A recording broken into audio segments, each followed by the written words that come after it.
సరే తెలంగాణను సకల రంగాలలో కేసీఆర్ అభివృద్ధి చేసిండు, ఎవ్వరు చర్చకు వచ్చినా నేను ఒక్కని చాలు. 57 ఏళ్ల విధ్వంసం నుంచి తెలంగాణను ఎట్లా బయటపడేసిండు అనేది మీరు ఒకవేళ మీ ఛానల్ నుంచి సీరియల్ చేస్తానంటే నేను కూర్చుంటా. ఒక్కొక్క రంగం, ఆర్థిక రంగం, చాలా మంది అనుకుంటారు ప్రకాష్ కుక్క నీళ్ళ గురించి కాదు. నువ్వు ఎకనామిక్స్లో నన్ను కూర్చోబెట్టు, నీకు మొత్తం ఆర్థిక వ్యవస్థ బూరుగుల రామకృష్ణరావు పీరియడ్లు ఎట్లుండే, నిజాం పీరియడ్లు ఎట్లుండే, సమైక్య రాష్ట్రంలో ఎట్లా శిథిలమైంది, కేసీఆర్ ఎట్లా దాన్ని డెవలప్ చేసిండు, మొత్తం నీకు సీరియల్ చేస్తాను. 4 గంటలు చెప్తాను నీకు ఆర్థిక వ్యవస్థ గురించి. సరే ఏది ఏమైనా కూడా జయశంకర్ గారు ఇవాళ మనం గుర్తు చేసుకోవడం అవసరం. సరే ఆయన ఆ రోజు ఆ మాట అన్న తర్వాత నేను కూడా ఇంకా డెడికేటెడ్గా కేసీఆర్ గారితో పనిచేయడం మొదలుపెట్టాను.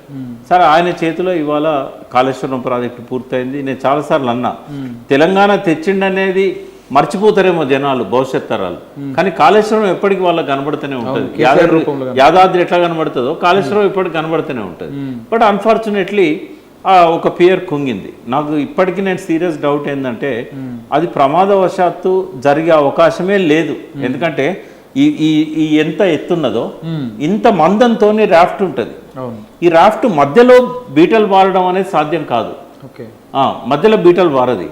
అయితేనేమో ఇట్లున్న రాఫ్ట్ ఇటర్న్ అవుతుంది, ఇటర్న్ అవుతుంది, వంగుతుంది, ఇసుక పోయినా వంగుతుంది. ఒకవేళ మధ్యలో ఇసుక పోయింది అనుకో, 2 దిక్కులు ఇసుకుంటది కాబట్టి అవుతుంది. మధ్యలో కుంగడం అనేది సాధ్యం కాదు. సరే నా డౌట్ ఎప్పటికి క్లియర్ అవుతుందో నాకు తెలియదు, కానీ still I'm believing it is a bomb blast. అయితే ఎందుకు దానికి ఒక కారణం ఉంది నేను అట్లా అనుకోవడానికి. అంతకంటే ఏడాది ముందు జూలై 15, 2022 500 సంవత్సరాల చరిత్రలో ఎన్నడూ రానంత వరద వచ్చినా కూడా తట్టుకున్నది. బట్ ఎందుకు నిచ్చెనగా ఉన్న గోదావరిలో మేడిగడ్డ డోర్లు వేశారు, 11 టీఎంసీలు ఉన్నాయి, చాలా నిశ్శబ్దంగా ఉన్నది గోదావరి, ఉగ్ర గోదావరి కాదు. అప్పుడు ఎందుకు వలుగుతుంది? గంత బీటలు వారే శబ్దం ఎందుకు వస్తుంది అంటే ఇవన్నీ నా డౌట్స్ నాకు ఉన్నాయి. అవి అనుమానాలు నివృత్తి చేయాలి. ఎవరు చేయాలి?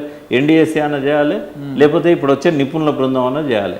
నేను వాళ్ళ దగ్గర కూడా పోతా, ఈ శబ్దం ఎందుకు వచ్చిందో చెప్పండి, తర్వాత మధ్యలో ఎందుకు కుంగిందో చెప్పండి. ఇదేమన్నా మీకు అనుమానం ఉంటే చెప్పండి, మేము దీన్ని రూల్ అవుట్ చేయలేము. ఉత్తమ్ కుమార్ రెడ్డి అయితే రూల్ అవుట్ చేయలేదు. కేటీఆర్ గారు కూడా నేను అన్న మాటనే ఆయన అన్నాడు.